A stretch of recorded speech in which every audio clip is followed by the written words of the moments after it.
Kangaroos and in possibly difficult greens is how I would describe my trip to Yarrambat Golf Club. This course was recommended to me in the comments on my previous videos and also by a few playing partners. As you know, I'm playing every golf course in Melbourne, Australia, so if you have a course recommendation, comment it below and I will play the most liked one. Having just moved from Ireland, Kangaroos are a real novelty to me. However, I'm no stranger to bad putting days, and I walked away from this course feeling like I played well, but at the end of the day, my score tells a different story. So if you fancy your short game, I challenge you to play here and post a lower score than me. Yarrambat is an hour from the city and it is a beautiful setting. I was paired with two local Aussies today and we started with a par 4 326 metre hole. I'm still not quite over the social awkwardness of filming my rounds with other people, so a good drive is essential to start the day well. I'm just off the fairway and have an easy pitch to the green.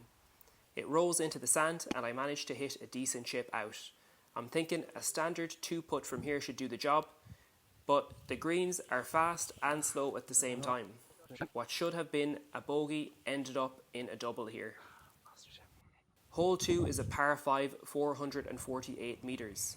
The course has a massive boom sound designed to scare away birds, and it put me off here during my backswing. But I don't manage to find my first drive, so I have to use the provisional, and this is shot 3. It's just short of the green and I pitch it close and leave myself with the chance to save par. Again, my putt slows at the hole and I take a bogey. Hole 3 is a par 4 342 metres. I hit a decent drive to the right of the fairway, which leaves me with a 140 metre pitch to the green. I hit a 7-iron and it comes up just short of the green. My chip runs over the back and I have to chip it back where it came from.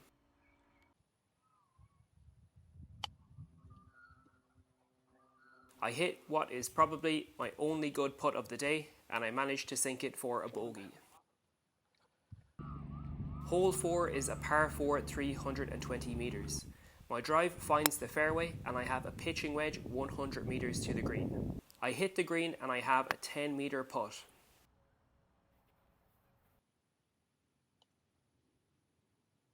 I managed to 2-putt here and get my first par of the day.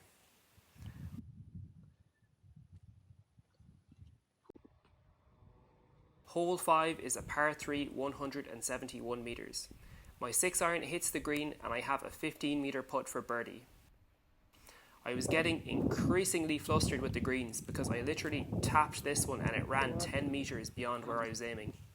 So I ended up tapping it back and this time it came up short. And then I ended up taking another bogey. Hole 6 is a par 4 315 metres. I hit a perfect drive which rolled back into the centre of the fairway. I hit a sand wedge from 85 metres, it made the green and it left me with a 20 metre putt for birdie. I was the ultimate 3-putt merchant today and that's what it took here to get a bogey from a promising position. Hole 7 is a par 5 445 metres. I hit a low drive and it managed to work out fairly well. There's water to the left, so I decided to tap a 5-iron to the right side of the fairway. It clipped a tree branch and lost some distance along the way, so I was still about 130-ish from the green on shot 3. I hit the perfect pitch shot here, but it plugged in a wet part of the fringes and it didn't roll onto the green. My chip rolled 5 metres past the hole and I ended up 2-putting here for a double bogey, a 7 at 7. Hole 8 is a par 3 118 metres. I hit a 9-iron at the flag and have a good chance at a birdie. I'm so nervous around these greens, so I politely tap it, but it doesn't come close and I end up taking a par. Didn't hit it.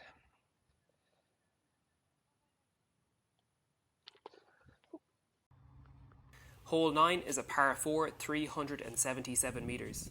I hit a really good drive to the middle of the fairway. I have a pitching wedge around 100 metres to the green and it comes up just short. I chip it towards the hole, it goes close but not close enough and I have a 5 metre putt to save par.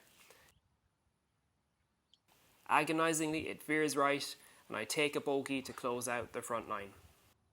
That was a really tough front 9 for me. I thought I drove it well and my approaches were good, but I just could not read the greens, so my putting and chipping left a lot to be desired. Par was 36 and I shot 45, which is 9 over par. 2 double bogeys, 5 bogeys and 2 pars. Starting the back 9, hole 10 is a par 4, 342 metres. My drive rolled off the fairway and into the trees. All I could do from here was chip it back into play and try and progress it a little bit. My pitch hits the green and gives me a par chance. It doesn't fall and I end up taking a bogey. Hole 11 is a par 5, 435 metres. I follow up my drive with the 4-iron. It pushes right and leaves me with a difficult chip off a bare surface. It runs to the other side of the green and I have to chip it back where it came from.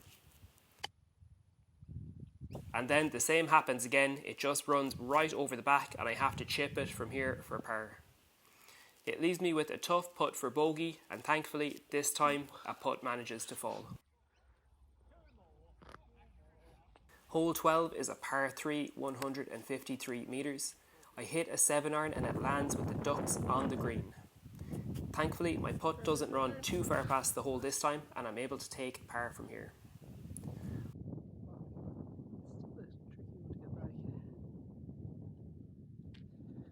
Hole 3 is a par 4, 342 metres. I try to cut the corner on the dog leg left, but it gets held up on this hill. I hit a good chip to the green and follow it up with a good putt that leaves me with an easy par putt.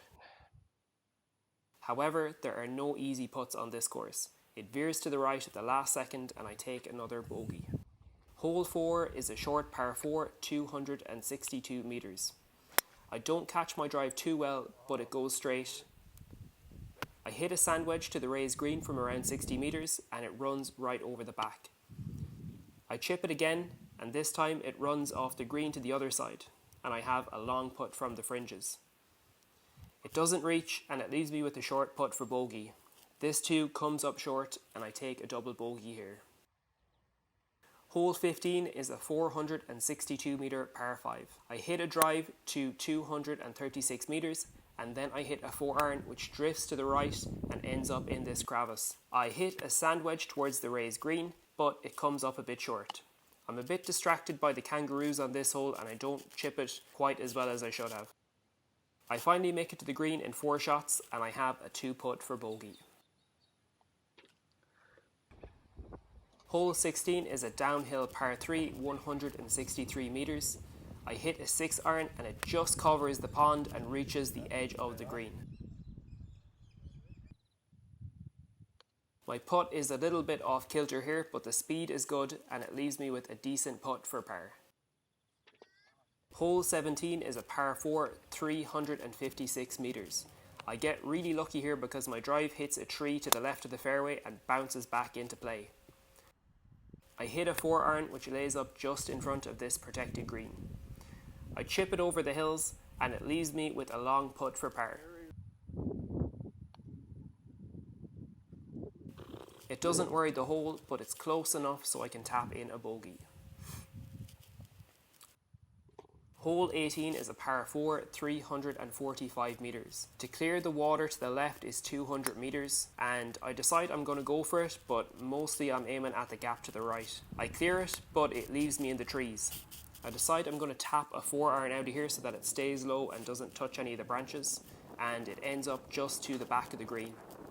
I chip it really well from here and it gives me a chance to save a par on the last. Par for the back 9 was 36 and I shot 43. That's 7 over par, 1 double bogey, 5 bogeys and 3 pars. Overall I had 88 shots and I was plus 16 for the day. I submitted all the rounds I've published online prior to this one and I just got a handicap given to me which is 14. So I played pretty close to my handicap here, but to be honest I feel like I left a lot of shots on the course because of my putting performance here. Overall I would recommend you come and play this course. It's a very interesting and challenging track and like myself your short game will definitely be tested. The kangaroos and the rest of the wildlife on here are also a very nice novelty for blow-ins like myself. So if you know another course I should play, comment it below, and if you made it this far, Give the page a follow and you'll see where I end up next.